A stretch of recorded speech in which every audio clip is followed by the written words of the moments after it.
Hoje, 29 de junho, é comemorado o Dia dos Engenheiros de Petróleo. Não é por coincidência que nós estamos realizando aqui o primeiro CREA Debate, discutindo sobre se o petróleo é nosso. E para homenageá-los, exibiremos agora o vídeo produzido pela Web TV do CREA RJ. Eles conhecem a história da Terra. Combinam técnicas da engenharia, geologia e mineração. E alcançam profundidades inimagináveis em busca do ouro negro. 29 de junho, Dia do Engenheiro de Petróleo. Tecnologia em defesa da soberania nacional. Esta é a primeira edição do CREA RJ Debate, encontros em que vamos debater temas de interesse nacional, estimulando a troca de informações e ideias.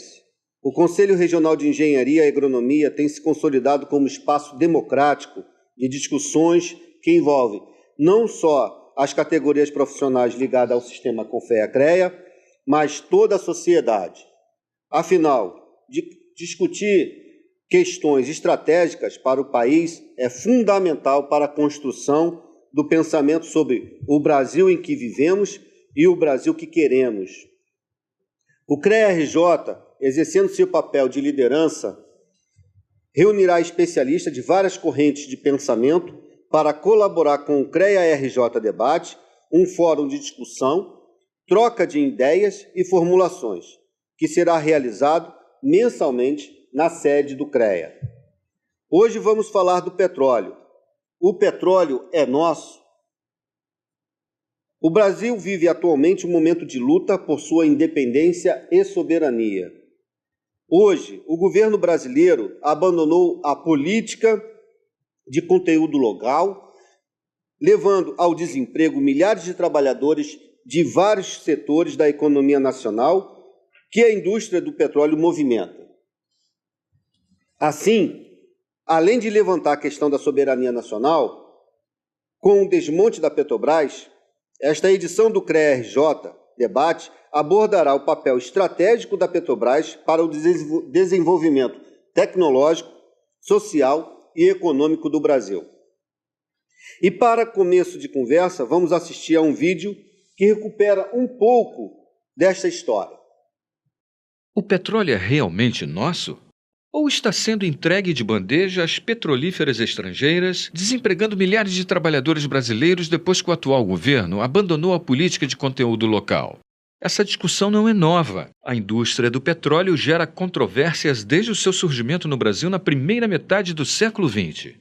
Já naquela época, o Brasil estava dividido. De um lado, os nacionalistas, representados por militares e partidos de esquerda que defendiam o monopólio estatal na exploração do petróleo.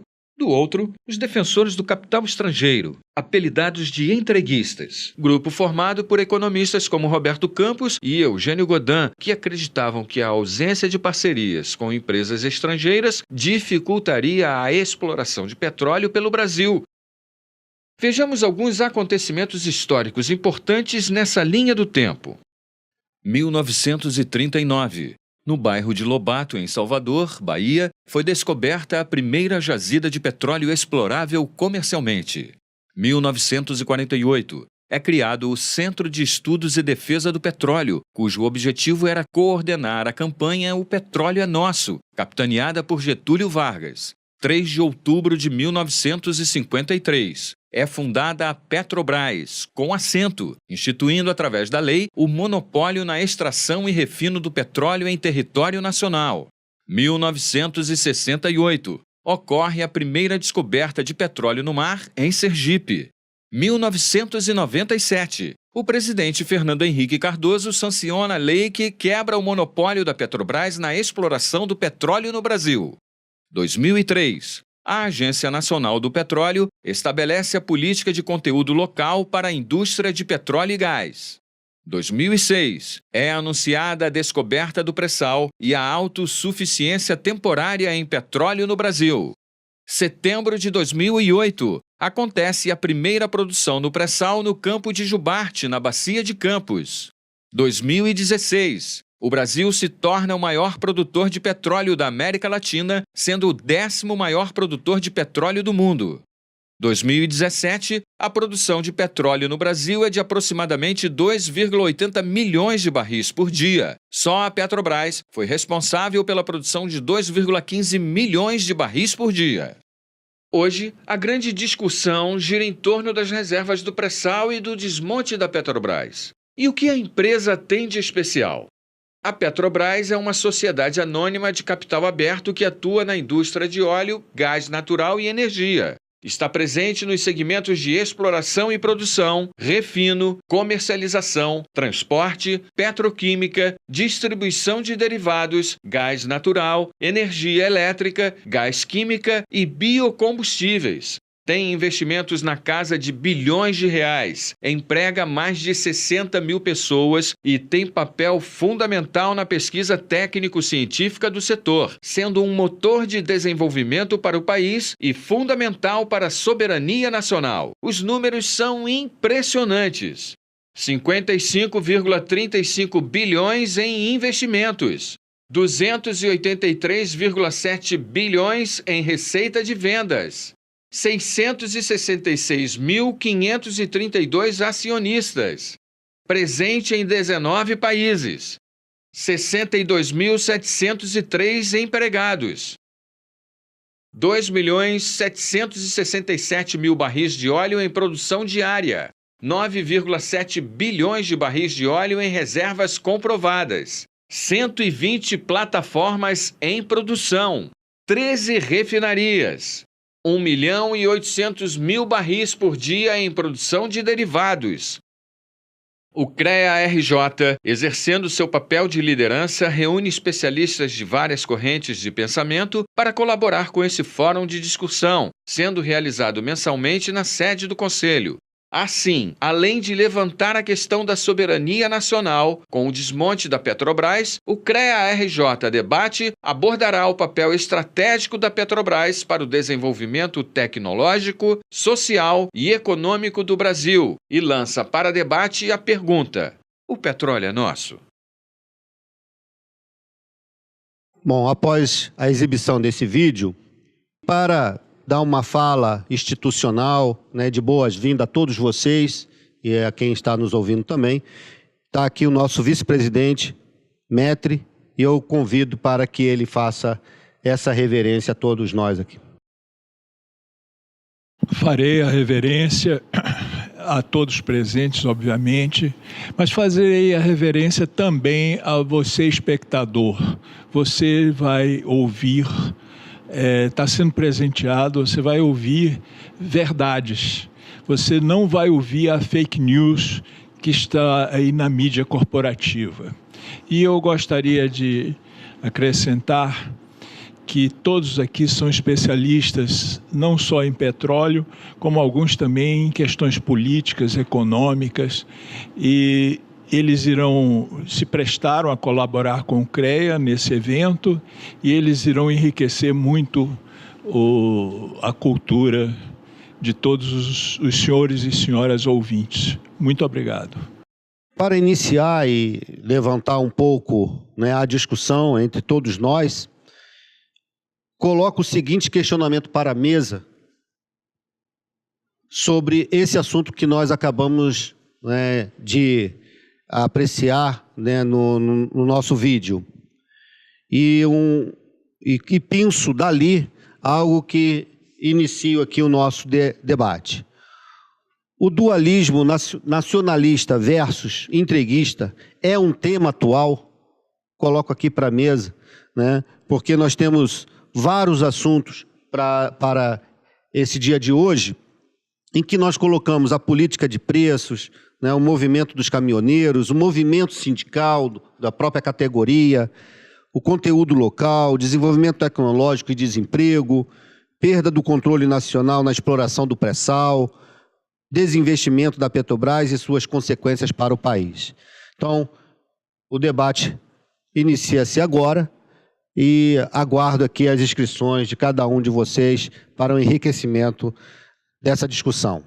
Então, assim, eu acho que o tema da disputa do petróleo ele vem desde a sua origem, né? Só que, para a realidade de hoje, os nacionalistas, a gente tem chamado dos defensores da soberania do país, e os entreguistas têm uma característica nova, que também são golpistas. Então, hoje, a sociedade brasileira, ela também está dividida, bem como o nosso Congresso e o nosso país, porque teve um golpe em 2016, e um dos pontos da disputa, entre muitos, era o petróleo e a questão da soberania energética do Brasil, que estava se avantajando muito sobre o mundo.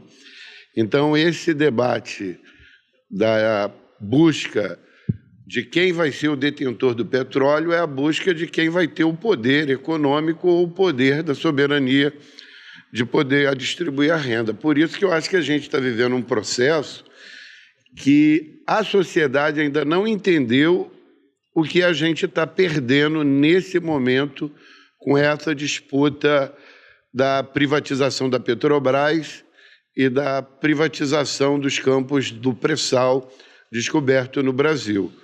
Então, eu acho que a sociedade ela tem que vir para a luta. A greve dos caminhoneiros, que foi endossada pelos petroleiros, colocou um debate na mídia sobre a seguinte situação: a Petrobras é uma empresa para servir o mercado e dar lucro aos seus acionistas, ou a Petrobras é uma empresa criada para poder abastecer o Brasil e dar a ele a soberania energética? Nós, da Federação Única dos Petroleiros e seus sindicatos filiados, tem na nossa origem a defesa da Petrobras para o povo brasileiro e não para o mercado.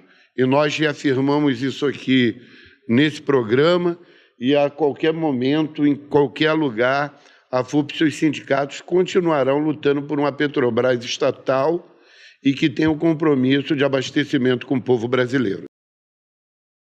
Ok. Jefferson. Bom, eu queria, nesse termo nacionalismo entreguista, eu queria trazer um outro elemento que eu acho que está perpassando esse debate, que é a questão da legitimidade e da legalidade. Eu acho que todos os brasileiros estão muito assustados com o que nós estamos vivenciando, especialmente nesses dois últimos anos, visto que, apesar de, nos marcos constitucionais, no formalismo legal, a gente tem um governo que está posto e com todos os questionamentos que tem, mas vem se defendendo que há uma legalidade. Mas o que nos assusta é que tem uma legitimidade que este governo que aí está não apresentou para a população brasileira o conjunto de medidas, inclusive estruturantes, que ele está usando para fazer o que está fazendo. Então, isso nos assusta, porque passa uma ideia de que aquele que detém a legalidade de estar naquela posição, independente se teve o voto popular ou não, e eu acho que é uma questão que nós temos que aprimorar a nossa Constituição, porque existem constituições que inclusive verificam se o governante, depois de eleito durante um ano, pode haver um plebiscito popular, mas um plebiscito onde as pessoas de novo vão às urnas para poder verificar se aquilo que foi apresentado e aprovado está nas linhas mestras desse governo ou do governo que foi eleito. O que nós estamos assistindo, no meu ponto de vista, é uma questão de legitimidade, porque além de um projeto nacional que carece de ter sido apreciado pela população, e que eu espero que de forma nós possamos fazer agora em outubro e talvez em outubro, né? O primeiro e o segundo turno, mas nós temos que tratar, por exemplo, né? Desconstruir a questão do conteúdo nacional que foi construído ao longo de 10, 15 anos. Isso eu posso, num governo que não apresentou isso para a sociedade como seu vetor principal, eu posso fazê-lo? E aí todas as reformas que vão se colocando. O que nós estamos assistindo? Nós estamos assistindo, né, um um movimento e chamar a atenção onde o Congresso Nacional, né, assume um protagonismo, né, e que vai tomando decisões que, em tese, pelo formalismo legal, é possível fazê-lo, mas está fora de compasso, e é só olhar, ouvir as ruas, fora de compasso com os anseios da sociedade brasileira. Então, entre a questão de defender um projeto nacional, ele só pode ser defendido a partir de uma mobilização da sociedade e legitimado pelo voto popular. Então, eu acho que isso está atrás de todas essas discussões, né? E o que está nos assustando é isso: tomadas de decisões estruturantes sem apresentação da população para dar legitimidade dessas decisões. Ok, Jefferson. Na Áustria. Bom dia a todos da mesa e a todas as companheiras que estão ali trabalhando aqui no CREA, a todos e todos os telespectadores. Bom, a pergunta é: o petróleo é nosso? Não é. O petróleo, ele já foi nosso. Mas com a quebra do monopólio em 1997, ou seja, a Petrobras é uma empresa de economia mista, onde tem, né, seus acionistas, é uma empresa de governo, que o governo tem a maioria, mas é uma empresa que presta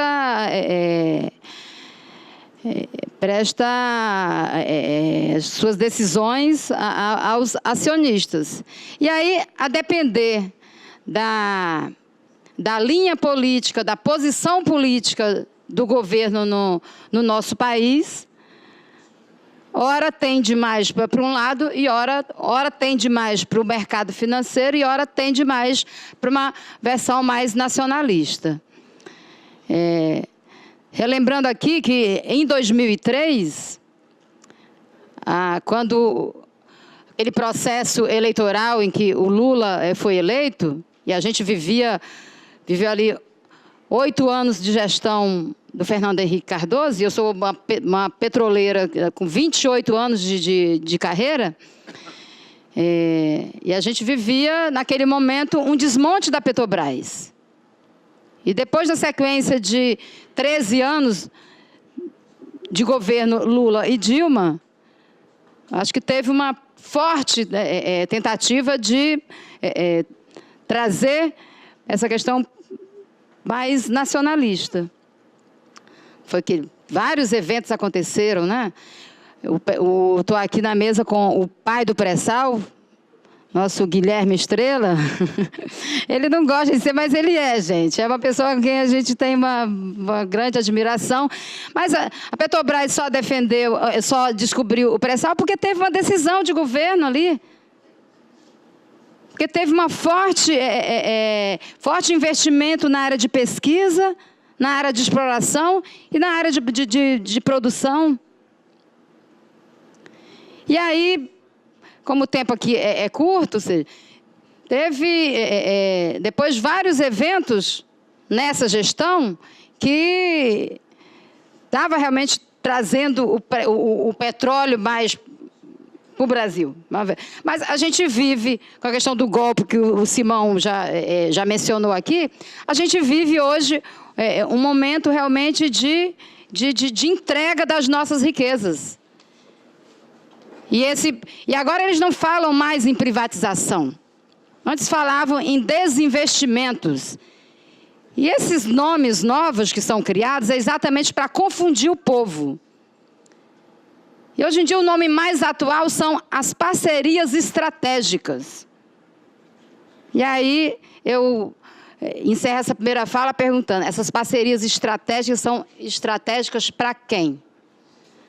Para a Shell? Para a BP? Para a Statoil? Porque não está sendo estratégico para o nosso país e para uma Petrobras nacionalista. Bom, continuando, Zé Maria. Bom, bom dia a todos e todas. Quero saudar a todos da mesa, saudando o Osíris e o vice-presidente, o Paulo Metre, né, e também a todos os funcionários e funcionárias que estão aí prestando esse apoio por trás das câmeras, não é isso? Dizer que é um tema, eu diria, muito estimulante falar da Petrobras, porque eu sou um funcionário de carreira há 33 anos, sou um apaixonado pela Petrobras. E nesse momento que a gente está vivendo um momento, eu diria que um dos momentos mais difíceis no país, eu posso afirmar que não existe democracia sem soberania, nem soberania sem democracia. E todos esses dois pilares estão sendo, eu diria, duramente atacados. O país ele foi assaltado por uma quadrilha que deu um golpe de Estado, e esse golpe de Estado tem como um dos seus objetivos centrais, eu diria que roubar o nosso petróleo e destruir a Petrobras. E não é a primeira tentativa que eles fazem, né? Foi passado aqui o vídeo que fala do Getúlio Vargas, então o Getúlio Vargas, na sua carta antes de suicidar, ele cita a Petrobras, o João Goulart também, no discurso na Central do Brasil, antes de ser golpeado em 64, ele cita a Petrobras, e aquele discurso de João Goulart, se fosse lido hoje pelo Lula, ele seria muito atual, porque basicamente consta ali de tudo, que nesse momento que nós estamos passando hoje. Eu quero, nessa primeira minha fala, afirmar que o Estado do Rio de Janeiro, ele não sai dessa crise, grave crise que está passando, se não houver uma recuperação no setor de óleo e gás. As receitas do Estado do Rio de Janeiro, elas já vindas do setor de petróleo, elas correspondiam a 40% das receitas do Estado. O Estado já chegou a arrecadar, entre royalties e participações especiais, 8 bilhões de reais. Hoje arrecada 4. Então, por aí, a gente já vê a importância da Petrobras para o Estado do Rio de Janeiro, né? E o que nós temos assistido é um movimento no sentido de esvaziar o Estado do Rio de Janeiro do setor de petróleo. Basta a gente ver os investimentos reduzidos que estão sendo feitos nos Campos Maduros, na Bacia de Campos, basta a gente ver o desmonte da política de conteúdo local, que tem levado os nossos estaleiros, praticamente todos eles, a ficarem fechados, né? Nós que já tivemos, eu diria que uma indústria naval com quase 90 mil trabalhadores. Então eu quero, nessa minha primeira fala, deixar esses pontos de reflexão. O petróleo, eu avalio que ele ainda é nosso, mas está escorrendo pelos nossos dedos e nós temos que rapidamente tomar uma posição firme para recuperar esse petróleo. Obrigado. Pedro Celestino. Bom dia a todas e todos. Agradeço a iniciativa do CREA, na pessoa do seu vice-presidente Paulo Metri. Esse tema, o tema nacionalista, entreguista, é um tema que mobiliza a sociedade brasileira e a disputa pelo poder desde os anos 30 do século passado, porque até então o Brasil se caracterizava por ser mero exportador de produtos primários. Pau-Brasil, açúcar, ouro, café, cacau, borracha, e importava tudo. Não tinha um projeto nacional, um projeto de desenvolvimento. Toda a sua elite era uma elite voltada para o estrangeiro, não tinha uma visão própria de desenvolvimento. Eram casas importadoras e casas exportadoras. Isso mudou a partir de 30, e de 30 para cá, há um permanente embate entre a elite que historicamente é vinculada ao exterior, a Portugal na colônia, a Inglaterra no século XIX, primeira metade do século XX, e aos Estados Unidos, depois do final da Segunda Guerra Mundial, entre essa elite e as forças que queriam e querem um desenvolvimento para o povo brasileiro, para a sociedade brasileira. Esse embate é um embate que, ao longo desses últimos 80 anos, tem nos favorecido, embora em determinadas circunstâncias sejamos duramente derrotados. Assim aconteceu em 54, suicídio do Getúlio, assim aconteceu em 64 na queda de Jango, mas vejam vocês, a partir de 67, muda a política econômica no sentido de fortalecer o desenvolvimento brasileiro. Assim ocorreu com Collor, assim ocorreu com Fernando Henrique, e assim ocorreu com o segundo mandato da Dilma. O desmonte da Petrobras começa com Bendini. Tanto é que toda a diretoria da Petrobras foi mantida quando Pedro Parente assumiu. Essa captura da Petrobras pelo capital estrangeiro começa em 2015. E nós agora temos que mobilizar a sociedade para, mais uma vez, defender o interesse nacional nas eleições de outubro, colocando o voto em candidatos ao Executivo e Legislativo que se comprometam com o desenvolvimento brasileiro no benefício do nosso povo. Sem indústria não há emprego, não há desenvolvimento. E é impossível se manter a paz social em um país com 200 milhões de habitantes sem ter uma política de desenvolvimento. Então, Maranhão, fala primeiro porque ainda não falou. Bom dia a todos, parabéns ao CREA, na figura do nosso companheiro Paulo Metri, pela iniciativa desse programa, desse debate. Eu queria aqui destacar um aspecto histórico que eu considero muito importante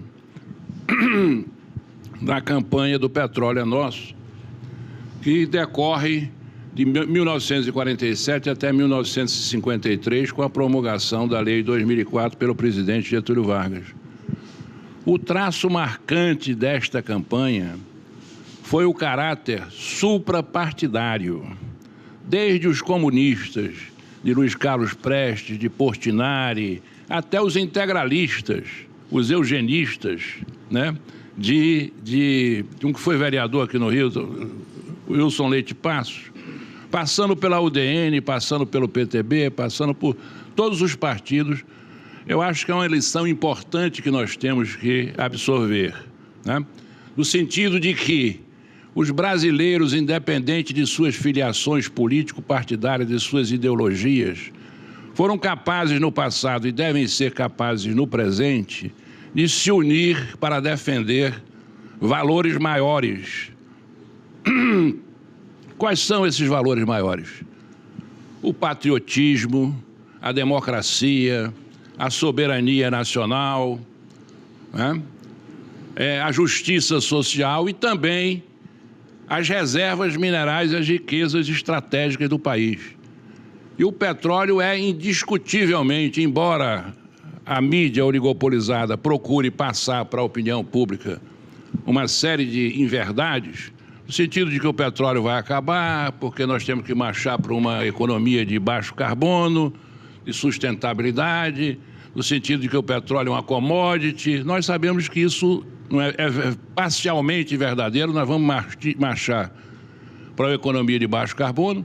Fala-se dos carros, dos veículos elétricos, como se fosse uma coisa inevitável para curto prazo.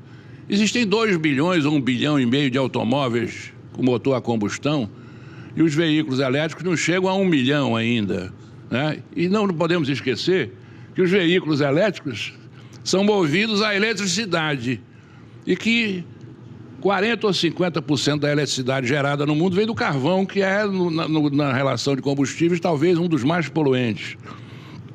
De forma que esse aspecto eu acho que é muito importante. Falando um pouco, meu coordenador Osíris, sobre nacionalismo e entreguismo, né? O entreguismo, e há uma convergência de conceitos pelos dois mestres, o Ruais e o Buarque de Holanda. O entreguismo, que alguns chamam de provincianismo, né? São aquelas figuras que não acreditam no Brasil, né? São aquelas figuras que acham que os estrangeiros vêm para cá para resolver os nossos problemas, que nós devemos nos submeter às exigências dos estrangeiros, dos capitais estrangeiros, dos feitores estrangeiros, para superar os nossos problemas. Além de tudo, são ignorantes do ponto de vista político, né? E o petróleo nos dá um exemplo, Estrela. A indústria do petróleo é de 1858, nasceu em Titusville, nos Estados Unidos da América. No início do século passado, ela já era pujante nos Estados Unidos, no México, ela já se ensaiava no Oriente Médio. E não havia, até 1938, nenhuma restrição de natureza constitucional, de natureza legal, para que os capitais estrangeiros viessem para a indústria do petróleo no Brasil. E eles simplesmente não vieram. Quem descobriu o petróleo no Brasil, em Lobato, foram os brasileiros na Bahia. Eles não vieram pesquisar petróleo no Brasil por uma razão muito simples. Havia muito petróleo no mundo e eles queriam manter o Brasil subordinado aos fornecimentos estrangeiros. Então, nós ficamos aí 80 anos esperando, eles não vieram. E agora apresentam um plano para vender as nossas refinarias. O monopólio do petróleo sobre o refino, ele, do ponto de vista legal, ele não existe desde 1997, quando o senhor Fernando Henrique Cardoso aprovou a Lei 9478. Quantas refinarias essas figuras vieram fazer no Brasil até hoje? Nenhuma. E agora, num processo de, aí sim, de entreguismo desavergonhado, de disfarçatez sem limites, falam em vender as refinarias brasileiras. Maranhão, você está ultrapassando um pouco. Eu te reescrevo. Tudo bem. Então, só para encerrar, né? Vender refinaria pronta, amortizada, que está em funcionamento, todo mundo quer. Ninguém quer correr risco, ninguém quer fazer investimento novo, ninguém quer contratar por materiais e equipamentos, né? Isso é um discurso falso que nós não podemos aceitar. Perfeito. Agora, o pai do pré-sal. Primeiro, eu quero agradecer ao CREA. Quero agradecer ao CREA para o convite de participar dessa mesa, né? E começar analisando a pergunta, né? Por que essa pergunta, o petróleo é nosso? Porque ele é tão atual, né? Então, no meu entender, para a gente começar a tentar responder essa pergunta, a gente tem que ver o que é que nós somos como país, né? O que é que o Brasil é? Nós somos o quinto país do mundo em extensão territorial. Temos a maior floresta tropical do planeta, que produz 10% do oxigênio para a atmosfera. É um território imenso, totalmente coberto por bacias hidrográficas. Não temos problema de água de superfície. A bacia amazônica é a maior do planeta. Tocantins, Araguaia, Rio Parnaíba, né? São Francisco, os rios do sul, do sul-sudeste, Rio Doce, Paraíba do Sul, o Rio Paraná. Quer dizer, a água e abundância na superfície. E os dois maiores aquíferos subterrâneos do planeta, que é o Alto do Chão, o Amazonas, e o Guarani aqui.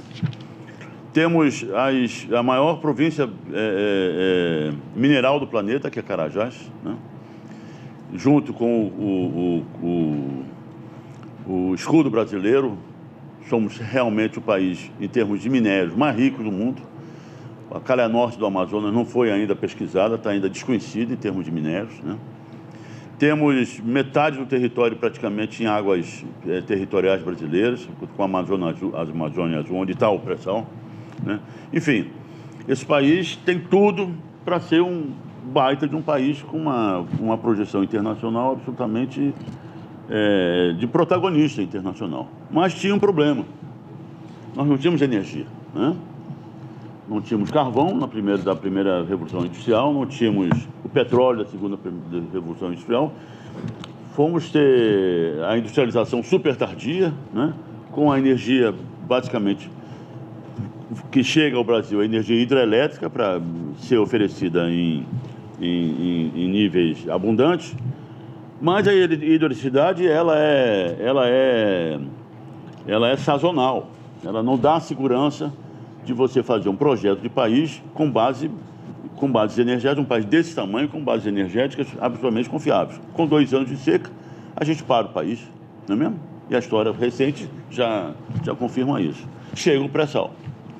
Chega o pré-sal junto, resultado, como já te disse aqui, de uma decisão política do presidente Lula, né? De expandir a companhia da área de exploração e produção, que estavam reduzidas à bacia de Campos. descobre-se o pré-sal e o pré-sal vem, então, garantir a energia de um país desse tamanho, com essa potencialidade, para todo o século XXI. E aí vem, junto disso, no nosso governo, eu vou já terminar, a construção de uma inserção geopolítica brasileira com os BRICS, juntamente com China, Rússia, África do Sul, Brasil, que formam um grupo geopolítico que projeta o Brasil numa situação de recuperar a bipolaridade mundial. Isso não podia ser aceito pelas grandes potências e pelo poder mundial, geopolítico mundial. E veio o golpe, né? Então, nós estamos tratando hoje, perguntando se o petróleo é nosso, porque ele tem que ser nosso, porque senão tira-nos essa sustentação energética para uma projeção do Brasil e um desenvolvimento nacional com uma certa autonomia, não é isolamento, mas efetivamente autônomo em favor do povo brasileiro. Perfeito. Francis. Bom dia aí a todos. Eu queria, em primeiro lugar, agradecer ao CREA o convite, né, para estar aqui presente. Em primeiro lugar, a realização do evento, na pessoa do presidente, do vice-presidente aqui presente. E acho que o meu papel, concordando com tudo que eu ouvi, é falar sobre o efeito dessa política nas empresas nacionais. Eu presidi durante 20 anos a Associação das Empresas de Engenharia e agora presido a Academia Nacional de Engenharia. Para nós, tudo começou quando o Senado Federal alterou um item da Constituição em que a empresa estrangeira pode ter 100% de capital. Então, hoje existem as chamadas empresas do Brasil.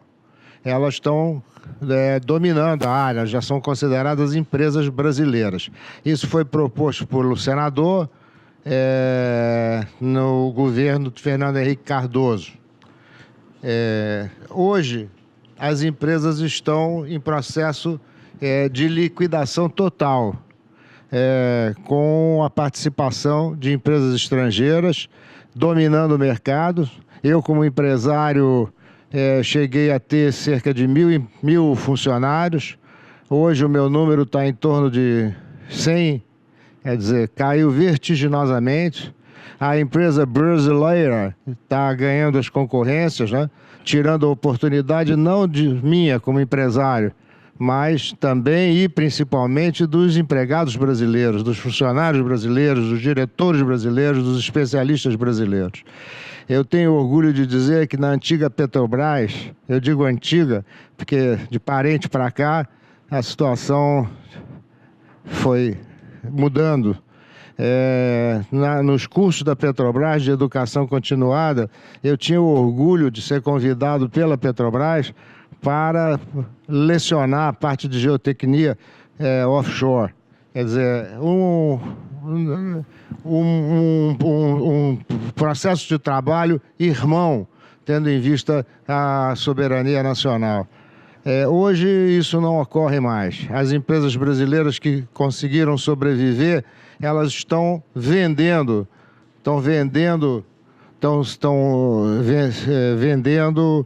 as suas empresas, né? Estão sendo vendidas para empresas estrangeiras que estão dominando. Eu estou entrando nesse campo porque concordo com tudo que eu já ouvi, mas quando você ataca a empresa nacional, você tira a oportunidade não só dos engenheiros, não estou aqui defendendo os engenheiros só. Eu estou defendendo também a mão de obra não especializada, porque é nas empresas de engenharia, notadamente na construção pesada, em que há lugar de trabalho por menos favorecidos. E lá eles são educados, eles galgam as escadas da sua vida profissional. Esse é um aspecto que um encontro dessa natureza tem que focalizar também. E é um retrato da estancada da soberania nacional. Muito obrigado.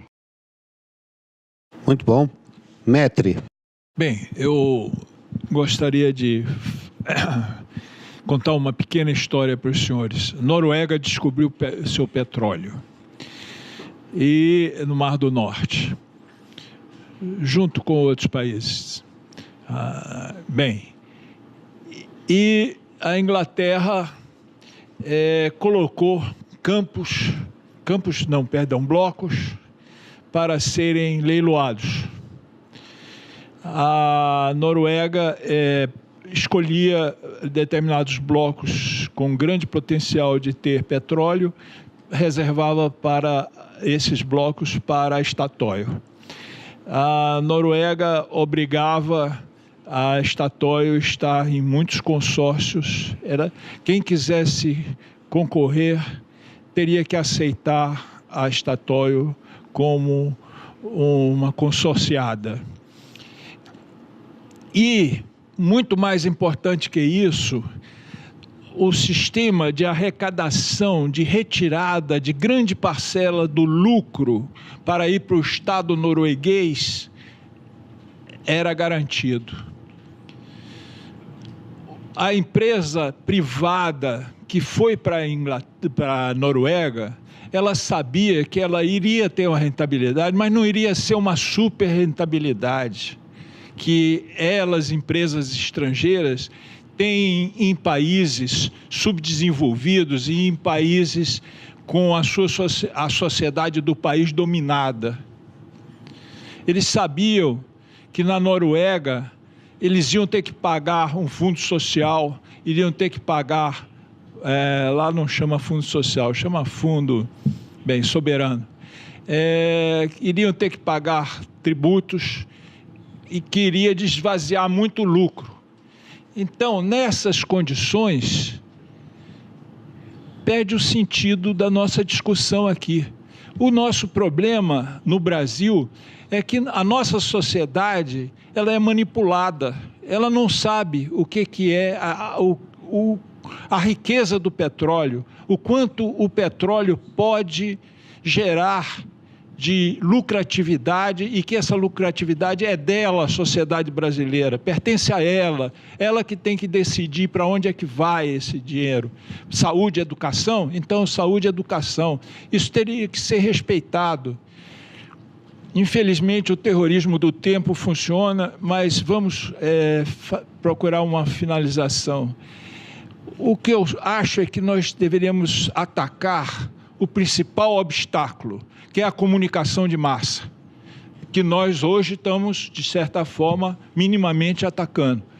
Mas a nossa sociedade precisa entender o que é ser nacionalista. O que é ser nacionalista é votar bem, é votar, como disse o Pedro Celestino, num novo Congresso agora, com representantes que vão proteger ele, povo, que vão advocar as coisas que são importantes para ele, povo.